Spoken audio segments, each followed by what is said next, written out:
ક્યાંક ને ક્યાંક તમારા મગજમાં આના વિશે ખોટી વસ્તુઓ ઘૂસી ગયેલી છે, એ કાઢવાનો પ્રયાસ છે અને એક્ઝામમાં તમને ફાયદો થશે. કયા વર્ષે વેચાણનો તફાવત સૌથી વધુ હતો? તો હવે તમારે પહોળાઈ જોવાની છે કે ક્યાં વધારે પહોળાઈ છે. બરાબર છે? તો તમે કહી શકો છો કે અહીંયા 350 છે ને અહીંયા 500 છે.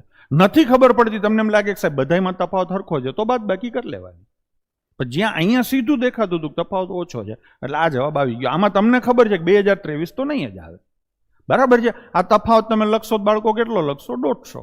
આ કેટલો લખશો પહેલા? 125. આ કેટલો લખશો? 140. તો આ તફાવત સૌથી વધારે છે. કયું વર્ષ છે છોકરાઓ? 2020. લાઈક કરતા રહેજો. અહીંયા જવાબો તમારા સાચા છે, હું જોતો રહું છું. ચલો એના પછીનો ક્વેશ્ચન લઈશું. હવે આ 2 જ પ્રશ્નો હતા. ટૂંકમાં સીસીનું જે પેપર હતું ને એમાં 2 પ્રશ્નો ડીઆઈના હતા. બીજી કોઈ ડીઆઈ હશે તો એ ટેબ્યુલર નહીં હોય. બરાબર છે? બીજા લેક્ચરમાં આપણે એને કવર કરી લઈશું.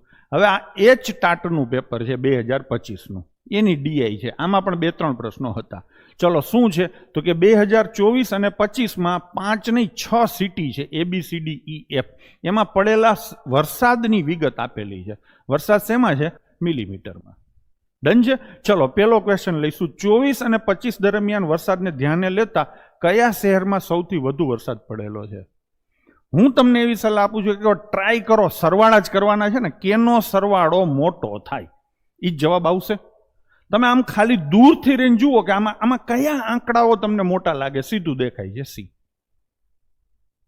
દેખાય છે કે નહીં? તો સીધો જ આવશે કે સૌથી વધુ વરસાદ શેમાં પડ્યો હશે? શહેર સીમાં. આમાં સરવાળા કરવાની ક્યાં જરૂર છે? જો ઘણા બધા જવાબો આપવા માંડ્યા C C C C C C. બરાબર ને? તો સીધો આન્સર આવશે. આ ટેવ પાડો. હવે આનો કોઈ એમ કે ના મારે કાયદેસર ગણવું છે તો મોટા તું આનો સરવાળો કર, આનો સરવાળો કર, એવી રીતે બધાના સરવાળા કરી લે. જેમાં આંકડો તારો મોટો હોય એની જવાબ આવશે. ડન છે?